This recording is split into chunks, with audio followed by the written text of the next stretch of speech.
एक बार audio check कर लेना। नमस्कार दोस्तों, स्वागत है आप सभी का एक बार फिर से एग्जामपुर के ऑफिशियल यूट्यूब चैनल पर। मेरा नाम है शशांक कौरव और एक और बार हम यहां पर स्टार्ट कर चुके हैं एक बहुत ही शानदार से सेशन को, जहां पर हम लोग लगातार जीके जीएस के क्वेश्चन कर रहे हैं, आज से नहीं काफी दिनों से। और भैया ये सब जीके जीएस के क्वेश्चन आपके आने वाले एग्जाम में बहुत ज्यादा हेल्पफुल होने वाले हैं। तो भैया यहां पर सबसे पहले तो आप लोग मुझे ये बता दीजिए कि ऑडियो क्लियर आ रहा है, वीडियो क्लियर आ रहा है, सब कुछ क्लियर चल रहा है? फटाफट मुझे बता दें।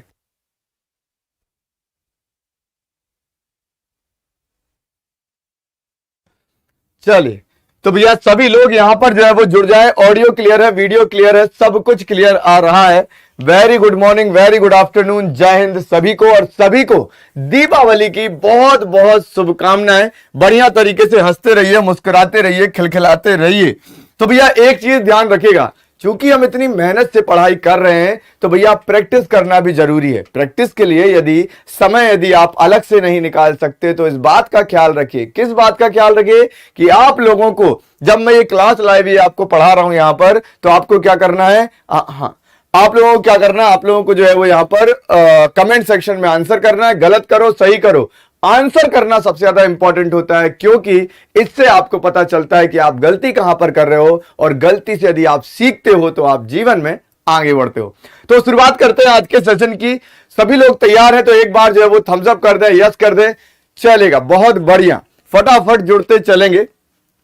चलिए, तो आपके सामने भी यहां पर आने वाले हैं बहुत सारे क्वेश्चंस, और इन क्वेश्चंस में हम बात करेंगे, थोड़ा सा डिस्कशन भी करेंगे। और आप कोशिश ये कीजिएगा कि भैया नोट करते जाना, यदि आपको कोई ऐसा फैक्ट लगता है जो आपने नहीं पढ़ा या उसको आप याद करना चाहते हो तो एक बार सभी लोग जो है वो क्या कर दें, थम्स अप कर दें, यस लिख दें। और शुरुआत करते हैं आज के सेशन को। चलेगा, तो पहले क्वेश्चन से शुरुआत करेंगे। सभी आंसर करें, क्या होगा राइट आंसर? फटाफट बताइएगा। भारत की पहली पूर्णकालिक महिला वित्त मंत्री हैं, आपको बताना है, जिन्होंने अपना पूरा कार्यकाल पूरा किया। भारत की ऐसी पहली महिला फाइनेंस मिनिस्टर या वित्त मंत्री का आप नाम बता दीजिए। सरोजिनी नायडू, मेनका गांधी, निर्मला सीतारमण या फिर इंदिरा गांधी जी। सभी आंसर करें, जल्दी करें, फटाफट करें, क्या होगा राइट आंसर? सभी को Ram Ram, very good evening, बहुत बढ़िया। चलेगा, तो भैया एक चीज और ध्यान रखना है, आपके एग्जाम है बड़े करीब, तो प्रैक्टिस करना बिल्कुल भी ना छोड़ें। चलिए आंसर करेंगे, भारत की पहली पूर्णकालिक वित्त मंत्री कौन है?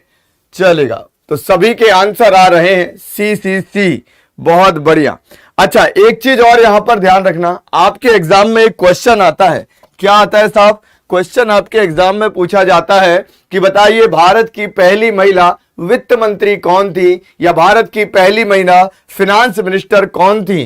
तो आंसर क्या कर दोगे आप? तो आंसर करिएगा इंदिरा गांधी। इंदिरा गांधी बहुत कम समय के लिए जो है वो यहां पर फिनांस मिनिस्ट्री में जो है वो उन्होंने कदम रखा था, इसको आप ध्यान में रखिएगा, ठीक है। चलिए, तो यहां पर आप ध्यान रखेंगे। बात करते हैं भैया निर्मला सीतारमण की। किसकी? निर्मला सीतारमण। ध्यान रखिएगा, भारत की पहली पूर्णकालिक वित्त मंत्री कौन है? निर्मला सीतारमण, जिन्होंने क्या किया साहब, इनको जो है वो 2019 में नियुक्त किया गया था। किस चीज के लिए? तो इनको नियुक्त किया गया था भारत के फिनांस मिनिस्टर के लिए, वित्त मंत्री के लिए, ध्यान रखेंगे, ठीक है। चलिए, अच्छा एक और चीज और आपको बता दूं, मतलब आप लोगों के लिए क्वेश्चन है, बताऊंगा नहीं, आपके लिए होमवर्क है जो बहुत ज्यादा आता है क्वेश्चन एग्जाम में, कि हमारे देश के पहले वित्त मंत्री या फिनांस मिनिस्टर का नाम बताइए। बहुत कॉमन क्वेश्चन है और एग्जाम में आता है बार बार, तो सभी लोग जरूर बताएं। चलेगा, आगे बढ़ते हैं। नेक्स्ट क्वेश्चन आता है यहां पर, फटाफट करिएगा आंसर। यूनेस्को द्वारा किस शहर को सिटी ऑफ म्यूजिक घोषित किया गया है? दिल्ली, वाराणसी, जयपुर या फिर मुंबई? तो आंसर करेंगे सभी लोग, बताइए क्या होगा राइट आंसर? सभी आंसर करें, जल्दी करें, सभी आंसर कर दीजिए, क्या होगा राइट आंसर? चलेगा, सभी के आंसर आना चाहिए। जो बच्चे आंसर नहीं कर रहे भैया, सभी के आंसर यहां पर आना चाहिए। क्या होगा राइट आंसर बताएं जल्दी से। बहुत बढ़िया, बहुत बढ़िया, चलेगा, बहुत बढ़िया। तो आंसर क्या आ रहे हैं? यूनेस्को द्वारा किस सिटी को सिटी ऑफ म्यूजिक जो है वो घोषित किया गया? यूनेस्को वर्ल्ड हेरिटेज साइट भी घोषित करता है और बहुत सारी चीजों की घोषणा करता है। दुनिया भर के कल्चरल साइट हो, सांस्कृतिक साइट्स हो, उनको संरक्षण देने का काम यूनेस्को के द्वारा किया जाता है। ठीक है, तो मैक्सिमम आंसर आप लोगों के क्या आ रहे हैं भैया? तो आप लोगों के यहां पर आंसर आ रहे हैं Jaipur. Very good, very good, सभी बताएंगे। करंट अफेयर्स की क्लास बिल्कुल आएगी, निश्चिंत रहें। आंसर करेंगे, क्या होगा राइट आंसर बताइएगा। बहुत बढ़िया, बहुत बढ़िया। तो भैया यहां पर ध्यान रखना, किस शहर को सिटी ऑफ म्यूजिक घोषित किया गया है? तो सिटी ऑफ म्यूजिक यहां पर घोषित किया गया राजस्थान के जयपुर को। किसको घोषित किया गया है? राजस्थान के जयपुर को सिटी ऑफ म्यूजिक जो है वो यहां पर घोषित किया गया। इसको आप ध्यान रखेगा। इसके अलावा भारत के 2 शहर, मतलब एक हो गया आपका वाराणसी और एक हो गया आपका क्या? जयपुर। वाराणसी और जयपुर, ये दोनों जो है वो क्या घोषित किए गए हैं कि ये जो है वो भारत के क्रिएटिव सिटीज हैं, रचनात्मक शहर है। यूनेस्को कहता है कि भारत के क्या है भैया? तो ये जो है वो रचनात्मक शहर है। वाराणसी हो गया और आपका क्या हो गया? जयपुर। नोट कर लीजिएगा। ठीक है, कोई दिक्कत में प्रॉब्लम? बहुत बढ़िया। अच्छा, एक और चीज और मैं बता दूं, क्रिएटिविटी के लिए या रचनात्मक श्रेणी में इसके पहले भी भारत का एक शहर जो है वो आया था, और वो आया था 2017 में। कौन सा शहर आया था? तो वो आया था चेन्नई। यूनेस्को ने जो है वो चेन्नई को भी यहां पर घोषित किया था क्या? कि भैया ये दुनिया का सबसे रचनात्मक शहर है। नोट कर लीजिएगा। ठीक है, चलिए आगे बढ़ते हैं। तीसरा क्वेश्चन आपका आता है साहब, क्या लिखा है? आंसर करेंगे। समुद्रों और महासागरों जैसे 2 बड़े जलाशयों को जोड़ने वाले पानी के एक संकीर्ण मार्ग को क्या कहा जाता है? लैगून, जल स्थल डमरू मध्य, जल डमरू मध्य, या फिर खाड़ी? आंसर करेंगे। ज्योग्राफी का ये क्वेश्चन है और आपको बनना चाहिए। चलिए, आस्था जी बोल रही है ए, आरू ए, सुशीता जी वेरी गुड। सभी आंसर करो भैया। ए ज्यादा आंसर आ रहा है। समुद्रों और महासागरों जैसे 2 बड़े जलाशयों को जोड़ने वाले पानी के एक संकीर्ण मार्ग को क्या कहते हैं? ध्यान रखना, क्वेश्चन में ही आंसर छुपा है। क्या करोगे आंसर बताइए। बहुत बढ़िया, बहुत बढ़िया, बहुत बढ़िया, सभी आंसर करें। और भैया दीपावली की बहुत बहुत शुभकामनाएं। इसी तरीके से हंसते मुस्कुराते खेलते कूदते रहें। चलिए देखो एक चीज यहां पर आंसर कैसे दिया है। सबसे पहले देखो यहां लिखा है डमरू। डमरू क्या करता है? डमरू किस तरीके का रहता है? आप देखोगे तो कुछ इस तरीके का रहता है डमरू, है ना? इस तरीके का रहता है ना डमरू। तो डमरू को हम कैसे कर सकते हैं? क्या लिखा है? समुद्रों और महासागरों जैसे 2 बड़े जलाशयों को, तो एक जलाशय हो गया आपका ये और दूसरा जलाशय हो गया ये, इसको जोड़ने वाला जो यहां पर मार्ग है उसे क्या करेंगे? तो जलाशयों को जोड़ रहा है, तो दिक्कत क्या है? जल डमरू मध्य हो गया। जल डमरू के मध्य में, तो स्ट्रेट क्या कहते हैं? इंग्लिश में भी याद रखिएगा, स्ट्रेट या जल डमरू मध्य जो है वो इसे कहा जाता है, क्योंकि ये जल को जो है वो 2 भागों में विभाजित कर रहा है। ठीक है, इसके अलावा स्थल जल डमरू, स्थल डमरू मध्य क्या होगा? 2 स्थलों के बीच में जो स्थल रहेगा उसे हम स्थल डमरू मध्य कहेंगे। नोट कर लीजिएगा। समझ में आ गया? चलेगा, आगे बढ़ते हैं।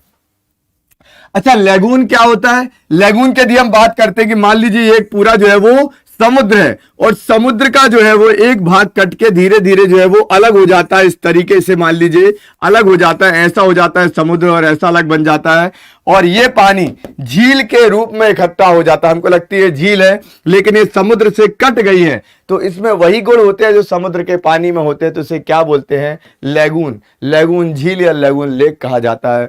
नोट कर लेंगे। ठीक है, चले चौथे क्वेश्चन की तरफ चलेंगे। आंसर करिएगा, क्या होगा राइट आंसर? महात्मा गांधी ने करो या मरो का नारा किस राष्ट्रीय आंदोलन के दौरान दिया था? स्वदेशी आंदोलन, भारत छोड़ो आंदोलन, असहयोग आंदोलन, या सविनय अवज्ञा आंदोलन? क्या करोगे तुम? आंसर करो, जल्दी करो, आपको बताना। वैसे देखो, देखा जाए ना, पहले आंसर कर दीजिए फिर डिस्कस करेंगे। बताइए क्या होगा राइट आंसर? जल्दी करें, बताइए क्या होगा राइट आंसर? बहुत बढ़िया, सभी को आंसर करना है। महात्मा गांधी ने करो या मरो का नारा किस राष्ट्रीय आंदोलन में दिया था? देखो एक्चुअली यदि देखा जाए ना, तो करो या मरो का नारा जो है वो यहां पर, चलिए पहले बात आ जाए, करो या मरो का नारा जो दिया गया था वो किस चीज को ध्यान में रखकर दिया गया था? ये इस चीज को ध्यान में रखकर दिया गया था कि भैया अब आ गया है अंतिम समय, है ना। हमारा जो आंदोलन यहां पर चल रहा था साहब, हमारा जो आंदोलन यहां पर चल रहा था, क्या बोलते हैं, करो या मरो का नारा, ये किस समय दिया गया था? तो ये आपका दिया गया था भैया भारत छोड़ो आंदोलन के समय, ठीक है। भारत छोड़ो आंदोलन के समय 9 अगस्त 1942 में आंदोलन चालू होता है और यहां पर इस आंदोलन को सफल बनाने के लिए ये जो है वो नारा दिया जाता है क्विट इंडिया मूवमेंट में, करो या मरो का नारा। लेकिन जब एग्जाम में इसको थोड़ा उलट के सवाल आ जाए, पूछा जाएगा बताइए भारत छोड़ो का नारा किसने दिया, तो तुम आंसर क्या करोगे बताइए। यदि पूछ लिया जाए भारत छोड़ो का नारा किसने दिया, इस क्वेश्चन को कई लोग गलत पढ़ाते हैं। क्यों? क्योंकि वो किताबों को ढंग से पढ़ते नहीं हैं।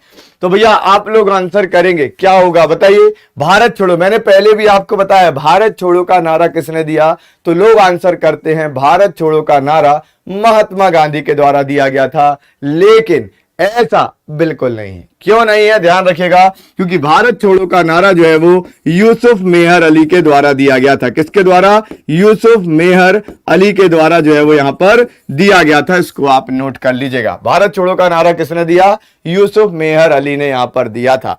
अच्छा, यूसुफ मेहर अली के द्वारा एक और नारा दिया गया था जो कि हमने पढ़ा हुआ है, साइमन गो बैक, है ना। तो याद रखना साइमन गो बैक का भी जो नारा है वो भी किसने दिया? यूसुफ मेहर अली ने दिया। तो चाहे वो भारत छोड़ो का नारा हो या फिर साइमन गो बैक का नारा हो, यूसुफ मेहर अली के द्वारा इसको दिया गया। क्लियर है? अच्छा, यदि हम बात यहां पर करते हैं साहब स्वदेशी आंदोलन, स्वदेशी आंदोलन कब चालू हुआ? जब भारत में साहब कौन था? करजन। करजन आया। करजन जो है वो सबसे युवा वायसराय हुआ करता था पूरे देश भर में, मतलब अभी तक जितने वायसराय भारत में आए थे ब्रिटिश की तरफ से, सबसे युवा था ये आया। इसको पता था क्या 1857 की क्रांति, क्रांति में क्या हुआ था? क्रांति में हुआ था कि भैया सब मिलकर लड़ रहे थे, अंग्रेजों के साथ हो गई दिक्कत। इन्होंने क्या किया? इन्होंने सोचा हिंदू मुस्लिम में बांटो इनको और राज करो, बांटो और राज करो की नीति करो। लेकिन इनको पता थोड़ी ना था कि हम देशवासी साहब एकजुट है, एकजुट थे, एकजुट रहेंगे हमेशा। हमको थोड़ा बहुत हलचल हो जाती है, बाकी इतना कुछ असर नहीं पड़ता। ये क्या करता है? ये साहब बोलता है, ये बंगाल का विभाजन कर देता है। करजन क्या करता है? ये सबसे पहले तो भैया ये बोलता है कि बंगाल का प्रांत बहुत बड़ा प्रांत है, यहां पर प्रशासन संभाला नहीं जा रहा, एडमिनिस्ट्रेशन संभालना मुश्किल हो रहा है, तो हम इसको 2 भागों में विभाजित कर रहे हैं। एक है पूरी बंगाल, जिसे हम बांग्लादेश के नाम से आज जानते हैं, और एक है पश्चिम बंगाल। पूरी बंगाल में मुस्लिम जनसंख्या ज्यादा थी और पश्चिम बंगाल में हिंदू जनसंख्या ज्यादा थी। इसने विभाजन तो कर दिया, लेकिन विभाजन के फलस्वरूप देश में स्वदेशी आंदोलन की शुरुआत हो जाती है, विदेशी सामानों का बहिष्कार चालू हो जाता है। ठीक है, बहुत बड़े लेवल पे चीजें जो है वो चलती हैं। भारत छोड़ो आंदोलन हमने देख लिया।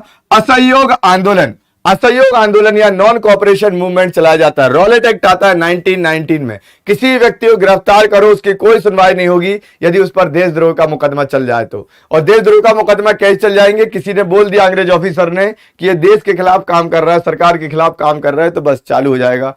कोई सबूत, कोई गवाह, किसी चीज की जरूरत नहीं पड़ेगी। उसके बाद हमने देखा कि देश में खिलाफत आंदोलन चल रहा था, क्योंकि टर्की के जो खलीफा थे उनको अपने पद से हटा दिया गया था। तो इन सब के बाद चालू होता है असहयोग आंदोलन महात्मा गांधी के द्वारा। ध्यान रखिएगा, यह असहयोग आंदोलन जो है वो समाप्त होता है कब? जब चौरी चौरा हत्याकांड होता है। चौरी चौरा हत्याकांड 1922 में होता है। 1922 में हत्याकांड होता है, पूरा असहयोग आंदोलन ठप्प हो जाता है, पूरा असहयोग आंदोलन समाप्त हो जाता है। इससे कहते हैं ना, इतिहास से क्या सीखना चाहिए? ये सीखना चाहिए, इतना भयंकर आंदोलन चल रहा था सहयोग आंदोलन, महात्मा गांधी ने कहा था कि हिंसा नहीं करना, हिंसा कर दी साहब, हिंसा कर दी, पूरा आंदोलन धरा का धरा रह गया। और फिर परिणाम क्या रहा? परिणाम ये रहा कि महात्मा गांधी और उनके साथ सभी लोगों को, सभी बड़े नेता गिरफ्तार कर लिए गए। ठीक है, ध्यान रखिएगा। इसमें एक पुलिस चौकी को जो है वो जला दिया गया था। फिर आता है सविनय अवज्ञा आंदोलन। आपने सुना होगा दांडी यात्रा या दांडी मार्च के बारे में। दांडी यात्रा जो है वो निकलती है कब से कब तक? तो याद है आपको, 12 मार्च 1930 को साबरमती आश्रम से दांडी यात्रा की शुरुआत होती है।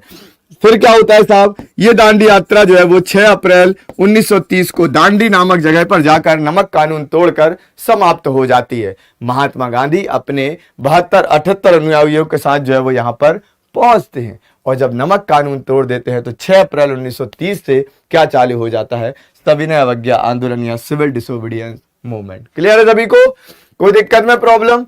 इन चीजों को समझना जरूरी है, इसलिए मैंने आपको पूरा जो है वो एक्सप्लेन कर दिया है। ठीक है, आगे बढ़ते हैं।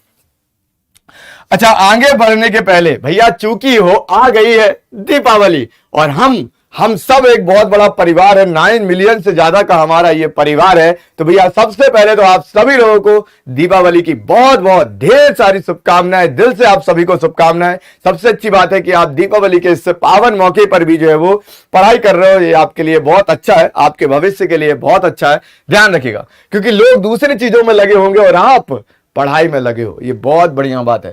ठीक है, क्योंकि सबसे पहले आती है मां सरस्वती। मां सरस्वती आती है, आपका ज्ञान बढ़ता है, तभी तो धन आता है, फिर लक्ष्मी जी आती हैं, है ना। मां सरस्वती आती है तो आपकी भाषा, आपकी बोली अच्छी होती है। यदि आपकी भाषा बोली अच्छी नहीं है तो मां सरस्वती का आपका आशीर्वाद नहीं है। ठीक है, तो आशीर्वाद आएगा तभी तो चीजें होंगी। और भैया हमारी तरफ से इस दीपावली सिलेक्शन के साथ दीजिए अपने परिवार को खुशियों की सौगात। एग्जामपुर के कोर्स में आपको अभी एनरोल करना है और आपको मिल रहा है 75% का सीधा डिस्काउंट। 75% के डिस्काउंट के लिए आपको क्या करना है, दिवाली 75 DIWALI 75 कोड का यूज करें और सीधा 75% का डिस्काउंट लीजिए। आप सभी लोगों को एग्जामपुर की तरफ से ये पवित्र सा एक गिफ्ट आपको मिल रहा है, इस गिफ्ट को लीजिए और सिलेक्शन दीजिए। साथ में आपको क्या करना है, यह ऑफर मात्र 27 अक्टूबर तक जो है वो वैलिड है, इस बात का भी आप ध्यान रखिएगा। और दूसरी चीज भैया, एग्जामपुर का यदि आपने ऑफिशियल ऐप इंस्टॉल नहीं किया है तो फटाफट आप लोग इंस्टॉल कर लीजिए, क्योंकि यहां पर आपको मिलते हैं job alert, structured paid courses, free PDFs, इसके अलावा अनलिमिटेड क्विज और practices, free previous year solved question paper और साथ में ऑल इंडिया स्कॉलरशिप टेस्ट जो है वो आपको यहां पर मिलते हैं। सब कुछ कहां पर भैया, एग्जामपुर के ऑफिशियल ऐप पर। तो देर ना करें, क्लास के बाद जाइए और प्ले स्टोर पर जाकर एग्जामपुर ऑफिशियल ऐप को डाउनलोड कीजिए, इंस्टॉल कीजिए, रजिस्टर कीजिए और इन सभी चीजों का पूरा फायदा उठाइए। ठीक है, चलेगा। अब बढ़ते हैं आगे नेक्स्ट क्वेश्चन की तरफ। चलिए, तो 5th क्वेश्चन यहां पर आता है साहब, हमारा क्या लिखा है जरा आंसर करते चलेगा। बताइए, आपको बताना है शत्रु से अप्रत्यक्ष मुकाबले की स्थिति में प्रदान किया जाने वाला वीरता पुरस्कार कौन सा है। अशोक चक्र, वीरता चक्र, परमवीर चक्र या फिर शौर्य चक्र। आंसर करें, जल्दी करें, फटाफट करें, बताइए। बहुत बढ़िया, बहुत बढ़िया, ए आंसर आ रहा है, बहुत शानदार। आपको बताना है शत्रु से अप्रत्यक्ष मुकाबले की स्थिति में प्रदान किया जाने वाला वीरता पुरस्कार कौन सा है। आंसर करो, जल्दी करो, फटाफट करो, बताइएगा।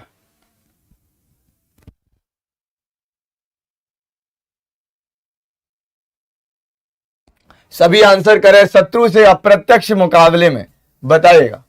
बहुत बढ़िया, सभी आंसर करेंगे, बहुत बढ़िया, बहुत बढ़िया। डी आंसर आ रहा है, क्या बात है, क्या बात है। सभी आंसर करें, क्या होगा राइट आंसर। बहुत बढ़िया, very good, very good, very good. चलिए, तो भैया ध्यान रखिएगा, शत्रु से अप्रत्यक्ष मुकाबले की स्थिति में प्रदान किए जाने वाला पुरस्कार कौन सा है, तो भैया वो है शौर्य चक्र। कौन सा है, शौर्य चक्र, इसको आप ध्यान रखना। देखो, और भी क्वेश्चन आते हैं, बोलो क्या आते हैं। तो आपसे यहां पर बोला जाता है, बताइए, युद्ध काल में, है ना, युद्ध काल में दिया जाने वाला सबसे बड़ा पुरस्कार। युद्ध काल में मतलब जब देश में अशांति हो, है ना, युद्ध चल रहा हो, तो सबसे बड़ा पुरस्कार कौन सा दिया जाता है, तो वो आपका दिया जाता है परमवीर चक्र। कौन सा दिया जाता है, परमवीर चक्र दिया जाता है। दूसरे नंबर पर सबसे बड़ा पुरस्कार कौन सा है, तो वो है महावीर चक्र। कौन सा है, महावीर चक्र। और तीसरा पुरस्कार कौन सा है, तो वो है वीर चक्र। ठीक है, इसको आप ध्यान रखिएगा। तो अशांति के समय जब युद्ध काल चल रहा हो तो यहां पर सबसे बड़ा पुरस्कार कौन सा है, परमवीर चक्र है। उसके बाद आता है महावीर चक्र और फिर आता है वीर चक्र, ध्यान रखिएगा। अच्छा, इसी के और आता है, यदि हम बात करें भैया शांति काल में, शांति के समय है ना, जो पुरस्कार मिलता है वीरता के लिए वो कौन से पुरस्कार है? तो सबसे बड़ा पुरस्कार होता है अशोक चक्र। कौन सा होता है? अशोक चक्र। अहिंसावादी थे ना अशोक, तो अशोक चक्र जो है वो यहां पर दिया जाता है। दूसरा यहां पर होता है कौन सा आपका? तो वो होता है भैया कीर्ति चक्र। कौन सा होता है? कीर्ति चक्र होता है। और तीसरा आपका होता है शौर्य चक्र। कौन सा होता है? शौर्य चक्र। ये तीनों पुरस्कार, ये तीनों पदक जो है वो शांति काल में यदि आप वीरता दिखाते हो तो आपको ये प्राप्त होता है, ध्यान में रखेंगे। क्लियर है सभी को? कोई दिक्कत में प्रॉब्लम? तो ये सारी चीजों को बढ़िया तरीके से आप लोग याद कर लीजिएगा, एग्जाम में पूछे जाते हैं। क्लियर? आगे बढ़ते हैं। चलिए, 6th क्वेश्चन ये रहा आपकी स्क्रीन पर। क्या करेंगे आंसर? निम्नलिखित में से कौन सा स्मारक स्थान युग्म सही है? हवा महल पंजाब में है, विक्टोरिया मेमोरियल पश्चिम बंगाल में है, नालंदा असम में है, लाल किला उत्तर प्रदेश में है। आंसर करेंगे, जल्दी करेंगे, फटाफट करेंगे। आपको बताना है इनमें से कौन सा जो है वो सही है। आंसर करो, जल्दी करो, फटाफट करो, बताइए। बी, बहुत बढ़िया, सभी आंसर कर दो। क्या होगा राइट आंसर? बताइए। वेरी गुड, वेरी गुड, सभी का आंसर आना चाहिए भैया। हवा महल पंजाब, नालंदा असम, लाल किला उत्तर प्रदेश या विक्टोरिया मेमोरियल। आंसर करेंगे, क्या होगा राइट आंसर? सभी आंसर कर दो, जल्दी कर दो। बहुत बढ़िया, बहुत बढ़िया। बी और सी आंसर कर रहे हो। नालंदा असम में मिलेगा क्या तुमको? चलेगा। तो भैया ध्यान से देखिएगा, है ना, यदि आप सो रहे हैं तो जाग जाइए। लाल किला कहां पर मिलेगा आपको? तो लाल किले के लिए आपको जाना है भैया, कहां पर? दिल्ली जाना है। कहां पर जाना है? दिल्ली में आपको मिलेगा लाल किला। यदि आप नालंदा देखना चाहते हो तो नालंदा यूनिवर्सिटी बिहार। भैया नालंदा यूनिवर्सिटी कुमार गुप्त के समय में बनी थी, गुप्त काल में, और ये यूनिवर्सिटी को ऑक्सफोर्ड कहा जाता था। मतलब आज की जो ऑक्सफोर्ड यूनिवर्सिटी दुनिया भर में फैली है ना, उतना दर्जा रखती थी। हम लोग ऐसे ही विश्वगुरु नहीं है साहब, हमारे यहाँ पर इतनी बड़ी बड़ी यूनिवर्सिटीज हुई हैं प्राचीन काल में, दुनिया भर से लोग यहाँ पर पढ़ने आते थे, और अब पढ़ने के अलावा बाकी चीजें ज्यादा करते हैं। ध्यान रखिएगा, दुनिया भर से लोग यहाँ आते थे। हवा महल की बात करेंगे भैया, तो हवा महल कहां पर मिलेगा? जयपुर, जयपुर राजस्थान में। ठीक है, जयपुर राजस्थान में आपको मिलेगा। राइट आंसर क्या होगा? Victoria memorial. विक्टोरिया मेमोरियल आपको मिलता है पश्चिम बंगाल। विक्टोरिया मेमोरियल कोलकाता में मिलेगा, पश्चिम बंगाल में मिलेगा। ध्यान रखिएगा। तो कभी घूमने जाना हो तो इन जगहों पर जरूर जाएं, ऐतिहासिक जगह हैं। चलेगा, आगे बढ़ते हैं। फिर आता है 7वां क्वेश्चन। क्या है साहब? भारत में कौन सा केंद्रीय संस्थान कृषि ऋण की निगरानी और विनियमन करता है? तो भैया कृषि ऋण जो देखता है सारा, एग्रीकल्चर जो भी लोन होता है, सेबी, नाबार्ड, IRDA और RBI। आंसर करेंगे, जल्दी करेंगे, फटाफट करेंगे, बताइए। सभी करते चले, आगे बढ़ते चले, बताइए। सभी करते चले भैया, क्या होगा राइट आंसर? बहुत बढ़िया, शानदार, जबरदस्त, बहुत बढ़िया, बहुत बढ़िया। क्या होगा राइट आंसर? बताइएगा। Very good, very good. देखो, जो ये क्वेश्चन आप कर रहे हो ना, ये आपके एग्जाम के लिए बहुत ज्यादा हेल्पफुल है। मैं लगातार क्लासेस इसलिए ले रहा हूं, मतलब अभी दीपावली है फिर भी आपकी क्लासेस चल रही हैं। कारण ये है कि भैया हमको आपको सिलेक्शन दिलाना है, हम आपके लिए मेहनत कर रहे हैं, आप अपने लिए मेहनत करिए और सिलेक्शन लीजिए। हमें खुशी उस दिन होती है जब आप हमें मैसेज करते हो या कॉल करते हो या कुछ भी करते हो, मिलते हो और कहते हो कि सर आपने पढ़ाया और हमारा सिलेक्शन हुआ। बस ये हमारे लिए करोड़ों की संपत्ति हो गई, हमको फिर कुछ नहीं चाहिए, है ना। चलेगा, आंसर करेंगे भैया। देखो यहां पर भारत में कौन सा केंद्रीय संस्थान कृषि ऋण की निगरानी करता है? तो भैया वो कौन है? वो है नाबार्ड। क्या है? नाबार्ड जो है एग्रीकल्चर लोन की पूरी तरीके से क्या करता है? निगरानी करता है। इसको आप ध्यान में रखिएगा। नाबार्ड का फुल फॉर्म क्या होता है? तो याद रखिएगा, नेशनल, एन फॉर क्या हो जाएगा आपका? National agriculture, national agriculture, national agriculture bank for, national, sorry national bank for, NABARD लिखा ना, sorry sorry sorry, national bank for agriculture, agriculture and rural development, and rural development, याद रखिएगा। ठीक है। तो नाबार्ड का फुल फॉर्म क्या होता है? National bank for agriculture and rural development. इसको आप यहां पर ध्यान में रखिएगा, एग्जाम में ये बहुत ज्यादा जो है वो पूछा जाता है, पूछा जाएगा नाबार्ड का हेड ऑफिस कहां पर है, तो आप आंसर करिएगा नाबार्ड का हेड ऑफिस आपको मुंबई में मिलेगा और स्थापना कब हुई थी, तो 1982 में नाबार्ड को बनाया गया था। क्लियर है सभी को? कोई दिक्कत में problem? Very good very good. चलिए आगे बढ़ते हैं। आता है भैया 8वां क्वेश्चन आपका, आंसर करो। भारत में किस खदान में सोने के भंडार पाए जाते हैं? जादूगोड़ा, नोआ मुंडी, कोलार या सिंह भूमि? आंसर करेंगे, जल्दी करेंगे। आपको बताना है सोने के भंडार कहां पाए जाते हैं। ये सोना जो है वो गोल्ड है, ये सोना सोना नहीं है। आंसर करो, जल्दी करो, फटाफट करो, बताइए। Very good very good very good, सभी आंसर कर रहे हैं और मैक्सिमम आंसर आप लोगों के सी आ रहे हैं। सभी बता दे भैया क्या होगा राइट आंसर फटाफट।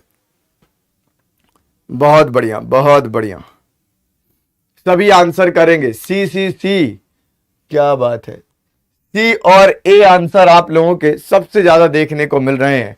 चलेगा, सभी आंसर करो, जल्दी करो, बताइए।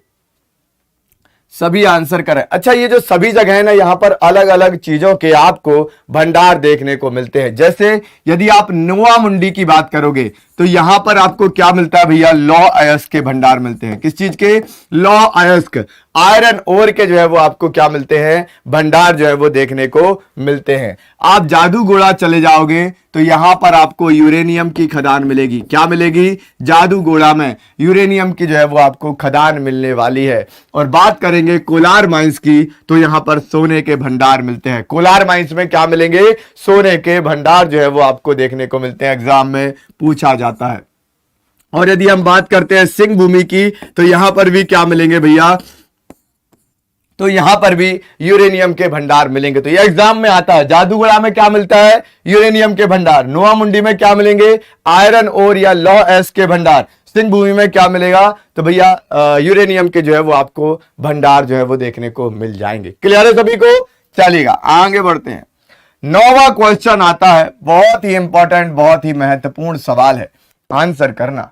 निम्नलिखित में से कौन सा रोग जल जनित नहीं है? नहीं है लिखा है। हेपेटाइटिस ए, खसरा, हैजा या फिर टाइफाइड। इसका मतलब है कि 4 तो जल जनित हैं, एक नहीं है। और वो एक कौन सा नहीं है? आंसर करेंगे।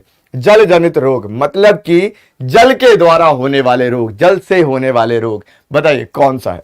सभी आंसर करें, जल्दी करें, फटाफट करें, बताइए। वेरी गुड वेरी गुड, सभी आंसर करेंगे। क्या होगा राइट आंसर, बताइए।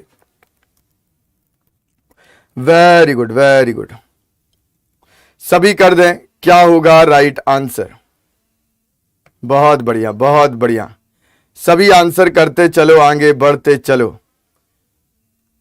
बहुत बढ़िया, सभी को बताना है भैया क्या होगा राइट आंसर। वेरी गुड, बहुत बढ़िया बहुत बढ़िया।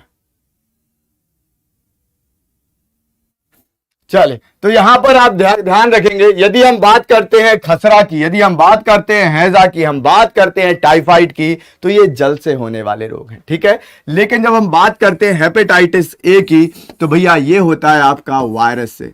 किससे होता है? वायरस से होने वाली बीमारी है। कौन सी? हेपेटाइटिस ए, ठीक है। इसको आप ध्यान रखना। खसरा, हैजा और टाइफाइड ये आपके किससे होते हैं? यदि आप खराब पानी पीते हो या विषाक्त जल को जो है वो यूज करते हो तो आपको ये बीमारी यहां पर होती है, ठीक है। चले आगे बढ़ते हैं। नेक्स्ट क्वेश्चन हमारा आता है 9वें क्वेश्चन के बाद आता है 10वां क्वेश्चन। सभी बताएंगे क्या होगा राइट आंसर।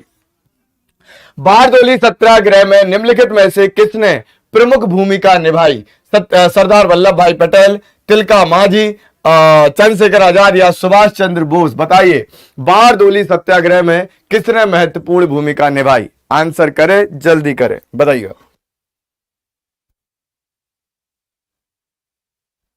नहीं चलेगा, आंसर करेंगे। बारदोली सत्याग्रह, फटाफट बताएंगे, जल्दी बताएंगे, बताइए। बहुत बढ़िया बहुत बढ़िया, सभी आंसर करें भैया। बारदोली सत्याग्रह से जो है वो क्वेश्चन आपसे बोला गया है, आंसर करेंगे क्या होगा राइट आंसर, बताइएगा। वेरी गुड वेरी गुड, बहुत बढ़िया बहुत बढ़िया। देखो बारदोली सत्याग्रह में लगभग सभी लोग आंसर सही कर रहे हैं, क्योंकि भैया बहुत फेमस था और सरदार वल्लभ भाई के बारे में यहीं से तो ज्यादा सवाल आ जाता है। सरदार वल्लभ भाई पटेल के नेतृत्व में बारदोली सत्याग्रह जो है वो चला था। बारदोली सत्याग्रह की यदि हम बात करते हैं तो ये चला था 1928 में, 1928 में चला था। यहां के किसानों पर अतिरिक्त कर का बोझ डाल दिया गया, अतिरिक्त टैक्स लेने का जो है वो क्या कर दिया गया था, बोझ डाल दिया गया था। उसके खिलाफ ये आंदोलन जो है वो यहां पर चलता है। इस आंदोलन को महात्मा गांधी ने भी सपोर्ट किया था। इस आंदोलन के बाद थोड़ा सा टैक्स में लगभग 6 से 7% में जो है वो कमी आई। साथ में जिनकी भूमि, जिनकी जमीन को जब्त कर लिया गया था वो भी क्या कर दिया गया, वापस लौटा दिया गया। इस बारदोली सत्याग्रह में याद रखिएगा। यदि हम बात करते हैं सरदार वल्लभ भाई पटेल की, तो भैया इन्हीं के नाम पर क्या बनी है, स्टैच्यू ऑफ यूनिटी। दुनिया का सबसे ऊंचा क्या है भैया, स्टैच्यू है, ध्यान रखिएगा। सरदार वल्लभ भाई पटेल भारत के पहले गृह मंत्री बनते हैं। सरदार वल्लभ भाई पटेल पूरे देश को यूनाइट करते हैं, एकीकृत करते हैं साहब, एक सूत्र में पिरोने की पूरी कोशिश करते हैं और करने में सफल भी हो जाते हैं। इसको आप यहां पर ध्यान में रखना, ठीक है। आगे बढ़ते हैं, चलेगा। 11वां क्वेश्चन क्या आता है साहब, आंसर कर दोगे। निम्नलिखित में से पूर्वी घाट की सबसे ऊंची चोटी कौन सी है, धूपगढ़, कलुमार पीक, अरमाकोंडा या नामचा बारवा। आंसर करेंगे पूर्वी घाट की सबसे ऊंची चोटी का नाम बताइए। पूर्वी घाट की सबसे ऊंची चोटी कौन सी है, आंसर करो, जल्दी करो, फटाफट करो, बताइएगा। सभी को बताना है, पूर्वी घाट की सबसे ऊंची चोटी का नाम बताइए। सभी आंसर कर दो, क्या होगा राइट आंसर, बताइए। सभी आंसर करें, क्या होगा राइट आंसर। बहुत बढ़िया, सभी आंसर करें, क्या होगा राइट आंसर। बहुत बढ़िया बहुत बढ़िया, सभी आंसर करें, क्या होगा राइट आंसर।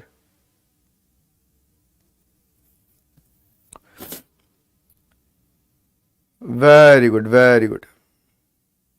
चलिए, तो एक चीज आप यहां पर ध्यान रखिएगा, यदि हम पूर्वी घाट या ईस्टर्न घाट की बात करें तो इसमें से कोई भी चोटी जो है वो आपकी ईस्टर्न घाट की सबसे ऊंची चोटी नहीं है, क्योंकि ईस्टर्न घाट की सबसे ऊंची चोटी है महेंद्रगिरी। कौन सी है भैया, महेंद्रगिरी है, जो कि आपके ऑप्शन में अभी दिखाई नहीं दे रही है, ठीक है। धूपगढ़ चोटी आपकी सतपुड़ा की हाईएस्ट पीक है। तो बात करते हैं कलुमार पीक की, तो कलुमार पीक आपकी विंध्याचल श्रेणी में जो है वो पड़ती है, ध्यान में रखिएगा। तो राइट आंसर इसका महेंद्रगिरी होगा, नोट कर लेना। अच्छा, ईस्टर्न घाट और वेस्टर्न घाट तो पता है ना साहब क्या होते हैं, ठीक है। तो ये वाला एरिया क्या कहलाता है साहब, भारत का साउथ इंडिया में ये कहलाता है ईस्टर्न घाट, और ये वाला कहलाता है आपका क्या, वेस्टर्न घाट, याद रखिएगा। यहां पर आपको मिलती है विंध्याचल पर्वत श्रेणी मध्य में, और उसी से लगी हुई एक और पर्वत श्रेणी जिसे सतपुड़ा पर्वत श्रेणी जो है वो कहा जाता है। और एक और पर्वत श्रेणी है जिसे हम क्या कहते हैं, अरावली पर्वत श्रेणी, जो कि भारत की सबसे पुरानी पर्वत श्रेणी है। ये भी आप यहां पर ध्यान रखेंगे, ठीक है। चलिए चलते हैं 12वें क्वेश्चन की तरफ। क्या लिखा है साहब, 12वां क्वेश्चन आता है, 1906 में कलकत्ता में आयोजित कांग्रेस अधिवेशन के अध्यक्ष कौन थे, गोपाल कृष्ण गोखले, दादा भाई नेहरूजी, बाल गंगाधर तिलक या लाला लाजपत राय। सभी आंसर करें, जल्दी करें, फटाफट करें, बताइएगा क्या होगा राइट आंसर, जल्दी बताएं। बहुत बढ़िया, फटाफट कर दो भैया आंसर, क्या होने वाला है राइट आंसर, बताइए। बहुत बढ़िया बहुत बढ़िया। 1906 कलकत्ता अधिवेशन की बात चल रही है, बहुत महत्वपूर्ण ये अधिवेशन था। क्यों था, बात करेंगे, चलेगा। आंसर करेंगे, क्या होगा राइट आंसर। बहुत बढ़िया बहुत बढ़िया बहुत बढ़िया। चलिए, तो ध्यान रखिएगा, 1906 का जो कलकत्ता अधिवेशन होता है भैया, इसके अध्यक्ष कौन बनाए जाते हैं, दादा भाई नेहरूजी जो है वो यहां पर अध्यक्ष बनाए जाते हैं। दादा भाई नेरोजी की बात करते हैं तो दादा भाई नेरोजी जो है इन्हें हम किस नाम से जानते हैं? तो इन्हें हम grand old man of India के नाम से जानते हैं। किस नाम से? Grand old man of India के नाम से जो है वो इन्हें हम जानते हैं। इसको आप नोट कर लीजिएगा। दादा भाई नेरोजी यहां पर जो है वो लंदन में वहां की भी संसद में क्या रहे? मेंबर रहे। अभी हाल ही में इनके मकान को लंदन में ब्लू प्लैंक का दर्जा दिया गया है। क्या दिया गया है?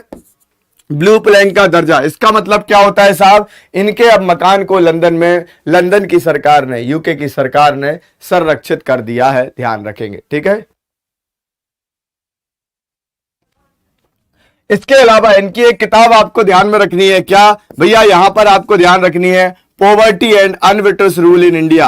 Poverty and un-British rule in India, ये किसकी किताब है? तो ये किताब भी आपको ध्यान रखनी है। अनब्रिटिश रूल इन इंडिया, ये किताब किसकी है? तो ये किताब भैया यहां पर दादा भाई नेहरू की किताब है, जिसमें इन्होंने बोला है कि कैसे अंग्रेज सरकार, ब्रिटिश सरकार भारत का धन जो है वो धीरे धीरे कर कर कहां ले जा रही है? ब्रिटेन ले जा रही है, यूके ले जा रही है। इसको आप यहां पर नोट कर लीजिएगा, ठीक है। चलिए आगे बढ़ते हैं। नेक्स्ट क्वेश्चन यहां पर आता है आपका, क्या पूछा गया है? निम्नलिखित में से कौन काली मिट्टी की विशेषता नहीं है? कपास की खेती के लिए सबसे अच्छी मिट्टी है, इसकी जल धारण क्षमता कम होती है, इसमें लोहा, चूना और मैग्नीशियम प्रचुर मात्रा में होता है, बनावट चिकनी होती है। जरा आंसर करें, जल्दी करें, बताइए।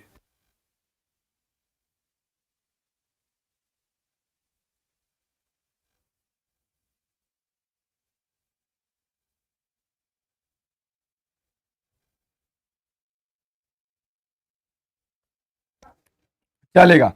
तो भैया ध्यान रखना, निम्नलिखित में से कौन काली मिट्टी की विशेषता नहीं है?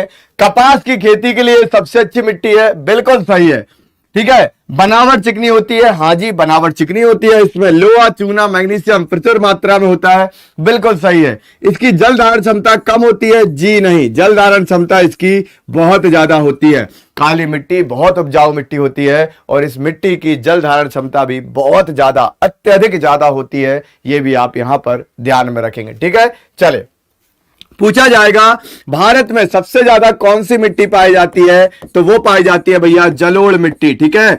जलोढ़ मिट्टी भारत में सबसे ज्यादा पाई जाती है। कितनी पाई जाती है? भारत के लगभग 40% भूभाग पर जलोढ़ मिट्टी जो है वो पाई जाती है। इसके बाद आता है नाम किसका? लाल मिट्टी।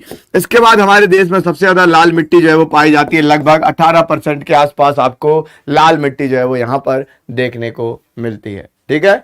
आगे बढ़ते हैं।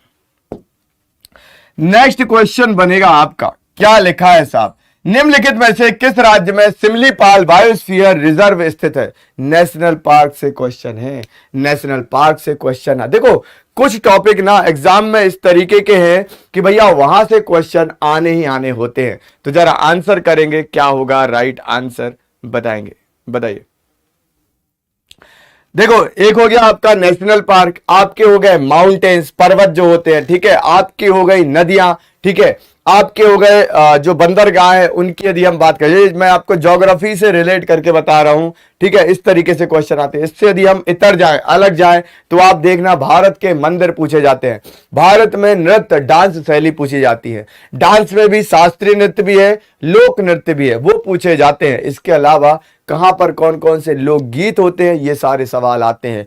तो भैया ये कुछ टॉपिक है, यदि आप गवर्नमेंट एग्जाम की तैयारी कर रहे हो तो आपके टॉपिक आपको बनना चाहिए, क्योंकि कहीं ना कहीं इनसे सवाल आएंगे ही आएंगे, ये पक्का है। तो हमको क्या करना है, एग्जाम में एक भी क्वेश्चन को नहीं छोड़ना। क्यों नहीं छोड़ना? एक क्वेश्चन आपका जीवन बदल देता है साहब, वही आपका जीवन बनाएगा और वही खराब कर सकता है, ठीक है। जैसे मैंने आपको बताया कि 80 यदि आपके भाई कट ऑफ जा रहा है और आपके नंबर आ रहा है 79 या 79.50, तो साहब आप फेल हो। फेल मतलब आप एग्जाम को क्लियर नहीं कर पाए। ऐसा नहीं माना जाएगा कि इतने आ गए तो भैया क्लियर हो गया एग्जाम। आपको 80 या उससे ज्यादा लेकर आने ही पड़ेंगे, ठीक है। चलिए, तो क्या लिखा है? सिमलीपाल बायोस्फीयर रिजर्व जो है वो कहां पर मिलेगा? तो सिमलीपाल बायोस्फीयर रिजर्व के लिए आपको जाना पड़ेगा भारत के उड़ीसा राज्य में। याद रखिएगा, भारत के उड़ीसा राज्य में आपको सिमलीपाल बायोस्फीयर रिजर्व देखने को मिल जाएगा और यहां के मयूरभंज जिले में आपको मिलेगा, वो भी आप यहां पर ध्यान में रखिएगा, ठीक है। उड़ीसा में जो है वो जात्रा फेस्टिवल मनाया जाता है, धानु जात्रा वगैरह जो है वो आपका यहाँ पर मनाया जाता है ना। यहाँ पर यदि हम बात करते हैं, पुरी यहाँ का सबसे ज्यादा फेमस है और पुरी जगन्नाथ मंदिर भी आपको यहाँ पर मिलता है। जगन्नाथ यात्रा जो है वो यहाँ पर निकलती है, वो भी आप यहाँ पर ध्यान में रखना, ठीक है। चलिए आगे बढ़ते हैं नेक्स्ट क्वेश्चन की तरफ। क्या लिखा है साहब? पंजाब नेशनल बैंक की टैगलाइन क्या है? बैंक के साथ अच्छे लोग, जहां भारत बैंक नाम आप बैंक पर आपके विश्वास का सम्मान करता है। आंसर करेंगे, आपको बताना है कि भैया पंजाब नेशनल बैंक जो है आपका, उसकी टैगलाइन क्या है, बताइए। आपको यदि ध्यान हो तो मैंने टैग लाइन पर पूरा का पूरा सेशन लिया हुआ है। टैग लाइन पर मैंने आपको पूरी एक टेबल बताई है। मैंने आपको बताया करीबन, मैं कहता हूं 10 से 15 और ज्यादा बैंक भी हो सकते हैं, उन बैंकों की लिस्ट मैंने आपको दी। उन बैंकों में मैंने आपको यह भी बताया कि भैया बैंक का हेड ऑफिस कहां पर है। हेड ऑफिस के बाद मैंने बताया कि उसकी टैग लाइन्स क्या क्या है। तो फटाफट मुझे बताइए क्या होगा राइट आंसर। जल्दी आंसर करें, फटाफट करें। पंजाब नेशनल बैंक की टैगलाइन आपको बताना है। आंसर करें, जल्दी करें, फटाफट करें, बताइएगा। बहुत बढ़िया, सभी आंसर करें, क्या होगा राइट आंसर। तो भैया ध्यान रखिएगा, यहां पर यदि हम बात करते हैं पंजाब नेशनल बैंक की टैगलाइन क्या है, the name you bank upon, ठीक है। The name you bank upon जो है वो पंजाब नेशनल बैंक की टैगलाइन है। पंजाब नेशनल बैंक बना कब था? मैं आप एक काम करूंगा, देखो जब हम लोग तैयारी करते हैं, चीजें बहुत सारी रहती है बताने के लिए, मैं आपको बेस्ट से बेस्ट जो है वो यहां पर चीजें देता हूं जो आपके एग्जाम के लिए बिल्कुल रिलेवेंट है, आने की पूरी संभावना है। उसके बाद भी यदि आप कभी पढ़ते हो, घर में बैठ के पढ़ते हो, सेशन में पढ़ रहे हो, ऑनलाइन पढ़ रहे हो, कहीं भी पढ़ रहे हो, तो आप लोग को जब कोई टॉपिक ना बने या ऐसा लगे कि सर समझा देंगे तो ज्यादा अच्छा रहेगा, तो आप मेरे वीडियो के नीचे आकर कमेंट जरूर कर दिया कर। जो भी रिसेंट वीडियो रहता है तो मैं आपके कमेंट्स पक्का कोशिश करूंगा देखने की। मैंने यदि आपके कमेंट्स देख, क्योंकि मैं आपके कमेंट्स पढ़ता हूं, तो यदि मैंने आपके कमेंट देख लिए तो मैं कोशिश करूंगा उसके लिए आपको एक अलग से टॉपिक, अलग से एक सेशन लेकर आ जाऊं और आपको वो क्लियर कर दूं, क्योंकि मेरा सीधा उद्देश्य है कि मैक्सिमम बच्चों को मुझे सिलेक्शन दिलाना है, ठीक है। चलिएगा, तो याद रखेंगे पंजाब नेशनल बैंक की टैगलाइन क्या था, नेम यू बैंक अपॉन, याद रखेगा। और ये बैंक कब बना? तो भैया ये बना था 1894 में। पंजाब नेशनल बैंक जो है, यदि इसकी बात आती है तो इसका हेड ऑफिस पूछा जाता है, तो बाकी मैक्सिमम बैंकों का हेड ऑफिस मुंबई में मिलता है, लेकिन पंजाब नेशनल बैंक का हेड ऑफिस है न्यू दिल्ली में। कहां पर मिलेगा? नई दिल्ली में आपको पंजाब नेशनल बैंक का हेड ऑफिस मिल जाएगा। चलिए आगे बढ़ेंगे नेक्स्ट क्वेश्चन की तरफ। क्या लिखा है? किस तारीख को नीति आयोग ने योजना आयोग का स्थान ले लिया? 1 जनवरी 2017, 1 जनवरी 2014, 1 जनवरी 2016, 1 जनवरी 2015। किस तारीख को नीति आयोग ने क्या किया भैया? योजना आयोग का स्थान लिया। आंसर करेंगे, जल्दी करेंगे, बताइएगा। सभी आंसर करो, फटाफट करो, बताइए क्या होगा राइट आंसर, बताइए। D D D D D, क्या बात है, बहुत शानदार। डी डी डी डी कर सभी के आंसर आ रहे हैं, जो कि एक बहुत अच्छा साइन भी है कि भैया आप लोग कर रहे हो पढ़ाई, वो भी मन लगाकर, ठीक है। दुनिया भैया बहुत कामों में लगी है, इधर उधर, इसकी उसकी, सबकी लगी हुई है। कुछ नहीं होने वाला, एक दिन आदमी दुनिया को छोड़कर चला जाएगा। तो ज्ञान है, ज्ञान लीजिए, खूब पढ़िए, मस्त रहिए, खुश रहिए, ध्यान रखिएगा। तो किस तारीख को नीति आयोग ने योजना आयोग का स्थान लिया? तो इसको आप ध्यान रखेंगे, option D is the right answer, 1 जनवरी 2015। 1 जनवरी 2015 को क्या हो जाता भैया? देखो याद रखेगा, यदि हम योजना आयोग की बात करते हैं, योजना आयोग कब बना था? तो यह बना था भैया 12 मार्च 1950। योजना आयोग की स्थापना करी जाती है। योजना आयोग की स्थापना करते हैं कौन? जवाहरलाल नेहरू। योजना आयोग देश में नीति निर्धारण का काम किया करता था, लेकिन जब आई मोदी सरकार, अभी रिसेंट की जो है वो सरकार आती है 16वीं लोकसभा की, तो वो क्या करती है? 1 जनवरी 2015 को योजना आयोग को समाप्त कर नीति आयोग की स्थापना करती है। किसकी स्थापना करती है? नीति आयोग की स्थापना करती है, याद रखिएगा। और नीति का फुल फॉर्म क्या होता है? नीति का फुल फॉर्म होता है national institution for transforming India, for transforming India. इसको आप ध्यान में रखिएगा, ट्रांसफॉर्मिंग इंडिया, याद रखिएगा। पूछा जाएगा नीति आयोग के हेड कौन है, तो हेड या चेयरमैन जो है वो हमेशा कौन होते हैं,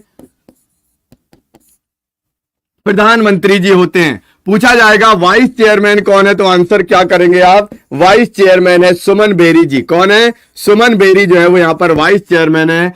और पूछा जाएगा बताइए चीफ एग्जीक्यूटिव ऑफिसर कौन है, तो आंसर क्या करेंगे, तो आंसर करेगा परमेश्वरन अय्यर जी। कौन है, परमेश्वरन अय्यर जी है, वो भी आप यहां पर ध्यान में रखना, ठीक है। तो ये क्या बनाए गए हैं, चीफ एग्जीक्यूटिव ऑफिसर बनाए गए हैं। इनको 2 साल के लिए बनाया गया। पहले अमिताभ कांत थे, लेकिन अमिताभ कांत जो है वो G20 के शेरपा बना दिए गए हैं, तो अब उनकी जगह ले ली है परमेश्वरन अय्यर। तो अब आपकी नीति परमेश्वर निर्धारित कर रहे हैं, ध्यान रखेंगे, ठीक है। चलिए आगे बढ़ते हैं। नेक्स्ट क्वेश्चन यहां पर आता है साहब, क्या आता है, आंसर करो। निम्नलिखित मुगल सम्राटों में से किसे दरवेश या जिंदा फकीर कहा जाता था, औरंगजेब, शाहजहां, हुमायूं या बाबर। आंसर करेंगे, आपको बताना है किसे दरवेश या जिंदा फकीर कहा जाता था, किस मुगल सम्राट को। आंसर करेंगे, बताइएगा, सभी आंसर करें, क्या होगा राइट आंसर, बताएं।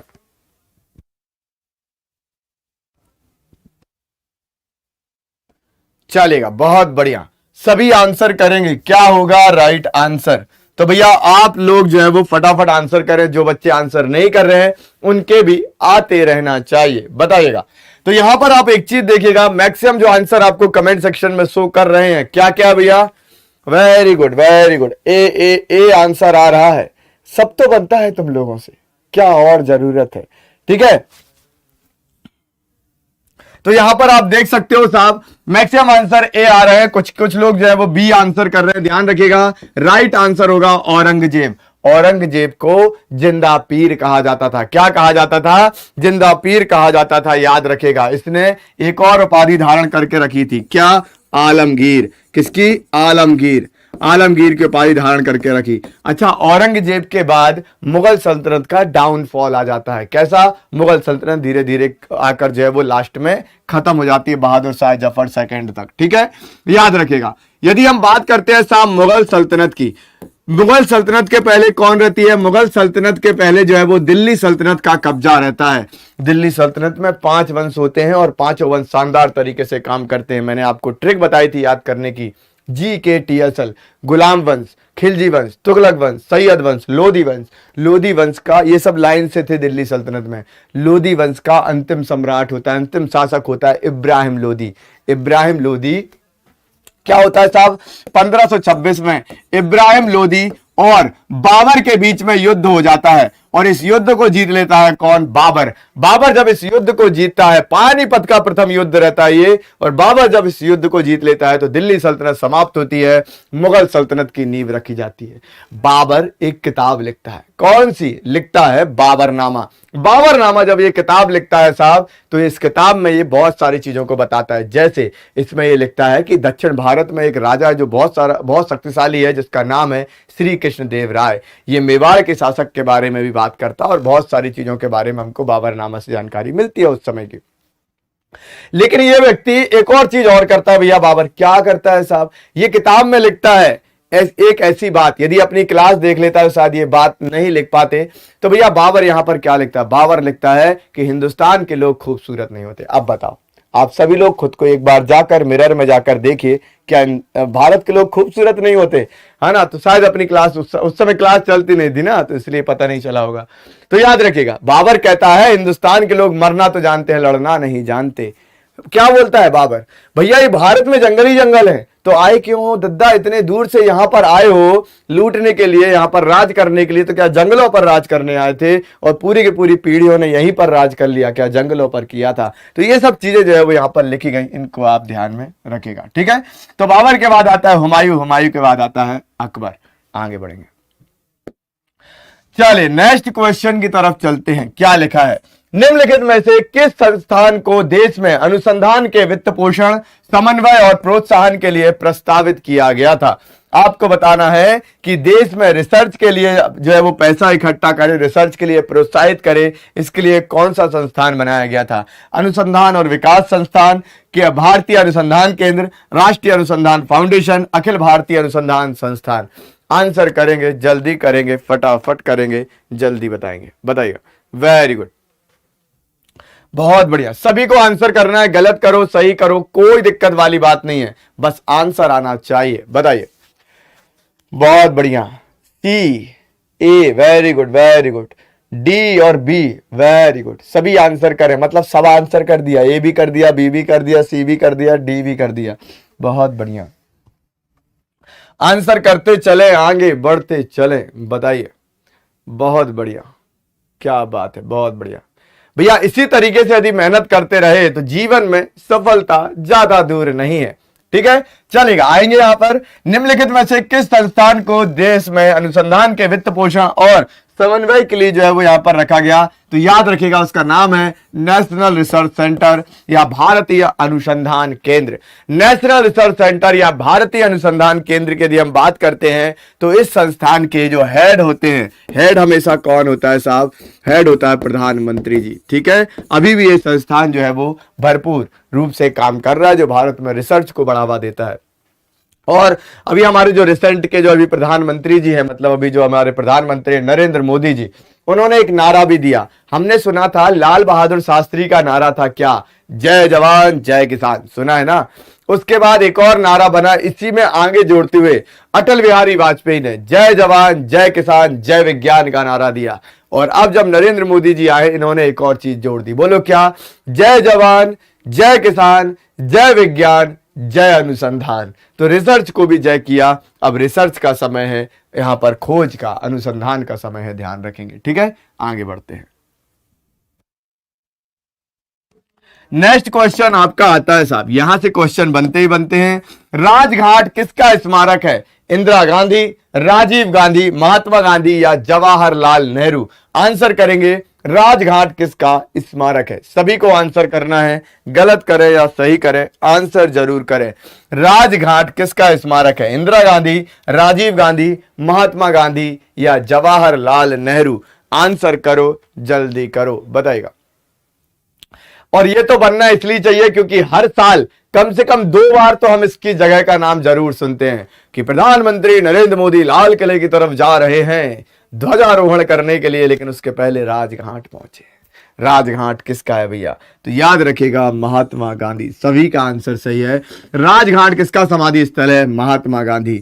जवाहरलाल नेहरू के समाधि स्थल को हम किस नाम से जानते हैं? तो उसे हम जानते हैं शांति वन के नाम से। किसके नाम से? शांति वन के नाम से हम जवाहरलाल नेहरू के स्थल को जानते हैं। पूछा जाएगा राजीव गांधी जो थे, इनके स्थल को किसके नाम से जानते हैं? तो इसे जाना जाता है वीर भूमि के नाम से। किसके नाम से? वीर भूमि। किसका समाधि स्थल है? तो ये है भैया आपके राजीव गांधी का समाधि स्थल। इंदिरा गांधी को शक्ति के रूप में देखा गया। ठीक है, इंदिरा गांधी को लोगों ने शक्ति भी कहा, तो याद रखिएगा शक्ति स्थल। शक्ति स्थल जो है वो किसकी समाधि स्थल है? तो वो है भैया इंदिरा गांधी का। लेकिन क्या इतने लोगों के नाम पढ़ेंगे? सब कुछ गांधी गांधी था, और भी आपको चीजें पढ़नी पड़ेगी। जैसे बोला जाएगा भैया BR अम्बेडकर साहब। क्या बोला जाएगा? अम्बेडकर साहब जो थे हमारे, अम्बेडकर साहब भारतीय संविधान के रचनाकार, इनका क्या है भैया? तो इनकी जो समाधि स्थल उसका नाम है चैतन्य भूमि। क्या है? चैतन्य भूमि है, इसको आप ध्यान रखेगा। माननीय अटल बिहारी वाजपेयी, अटल बिहारी वाजपेयी की जो समाधि स्थल है उसका नाम क्या है? तो अटल बिहारी वाजपेयी जी की यदि हम बात करते हैं तो इनके समाधि स्थल का नाम है सदैव अटल। क्या है? सदैव अटल है। क्या है? सदैव अटल। इसको आप ध्यान रखिएगा। एग्जाम में पूछा जाता है लाल बहादुर शास्त्री का समाधि स्थल बताओ। कौन बताएगा? जल्दी से कमेंट सेक्शन में बताएंगे लाल बहादुर शास्त्री का समाधि स्थल। आंसर करो कमेंट सेक्शन में। लाल बहादुर शास्त्री का समाधि स्थल, लाल बहादुर शास्त्री का समाधि स्थल। लाल बहादुर शास्त्री महान प्रधानमंत्री हुए हमारे देश के, और इनका जो है वो समाधि स्थल है विजय घाट। क्या है भैया? विजय घाट। इन्होंने शत्रु पर विजय प्राप्त करी, पाकिस्तान को धूल चटा दी। पाकिस्तान से बोलते हम लाहौर में जाकर नाश्ता करेंगे, निश्चिंत रहो। इसको आप यहां पर ध्यान रखेगा। एक और लिख लीजिए आप लोग, और वो है भैया चौधरी चरण सिंह। चौधरी चरण सिंह भारत के प्रधानमंत्री हुए जिनके चरण कभी भी संसद में नहीं पड़े, एक भी दिन संसद में नहीं गए, चौधरी चरण सिंह। और इनका जो समाधि स्थल उसका नाम है किसान घाट। क्या है भैया? किसान घाट है, इसको आप नोट कर लेना। तो ये कुछ समाधि स्थल हैं जो आपके एग्जाम में पूछे जाते हैं, इनको बढ़िया तरीके से नोट करें, बढ़िया तरीके से याद रखें और बढ़िया तरीके से लिख लीजिए। ठीक है, चलिए आगे बढ़ते हैं, नेक्स्ट क्वेश्चन की तरफ चलेंगे। बताइएगा, आपको बताना है किस संशोधन ने राष्ट्रपति के लिए संवैधानिक संशोधन विधेयकों पर अपनी सहमति देना अनिवार्य कर दिया। 24वां संविधान संशोधन, 58वां संविधान संशोधन, 44वां संविधान संशोधन या फिर 28वां संविधान संशोधन। किस संशोधन ने राष्ट्रपति के लिए संवैधानिक संशोधन विधेयकों पर अपनी सहमति देना अनिवार्य कर दिया? आंसर करेंगे, जल्दी करेंगे, फटाफट करेंगे, बताइए, सभी करें।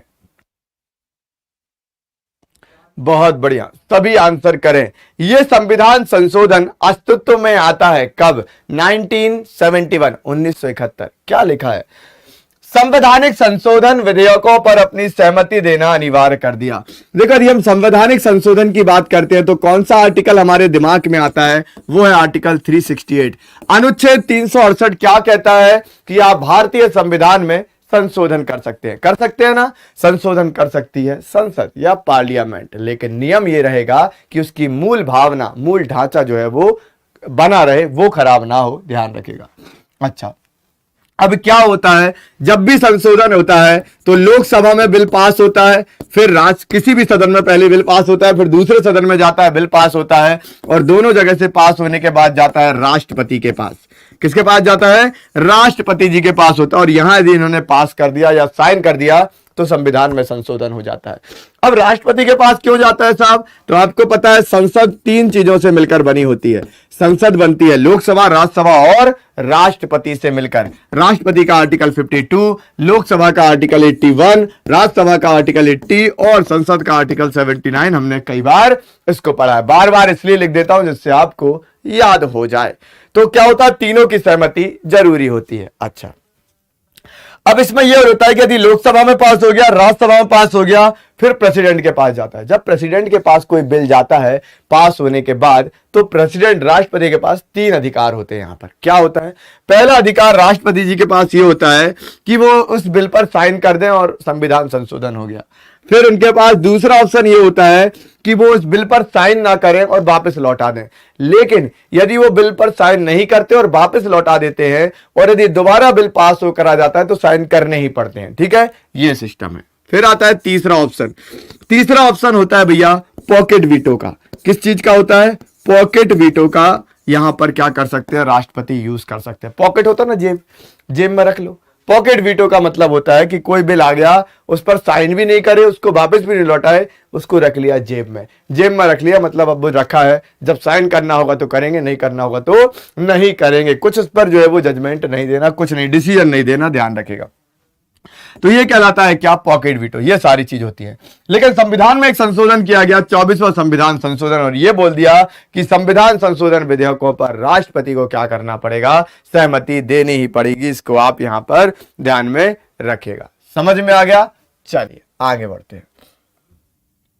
नेक्स्ट क्वेश्चन आपका यहां पर बनता है, क्या है भैया? ऑल इंग्लैंड बैडमिंटन चैंपियनशिप जीतने वाले पहले भारतीय कौन थे?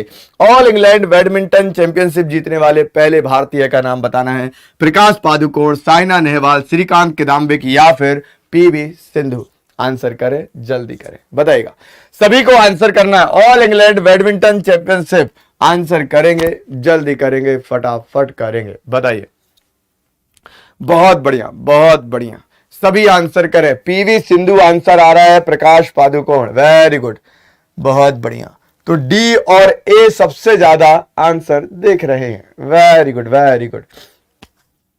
तो भैया जरा ध्यान से देखिएगा, ऑल इंग्लैंड बैडमिंटन चैंपियनशिप की जब बात करेंगे तो थोड़ा सा पुराने समय में जाना पड़ेगा, मतलब 1980 में एक महान बैडमिंटन प्लेयर हमारे देश में रहे, उनका नाम है प्रकाश पादुकोण।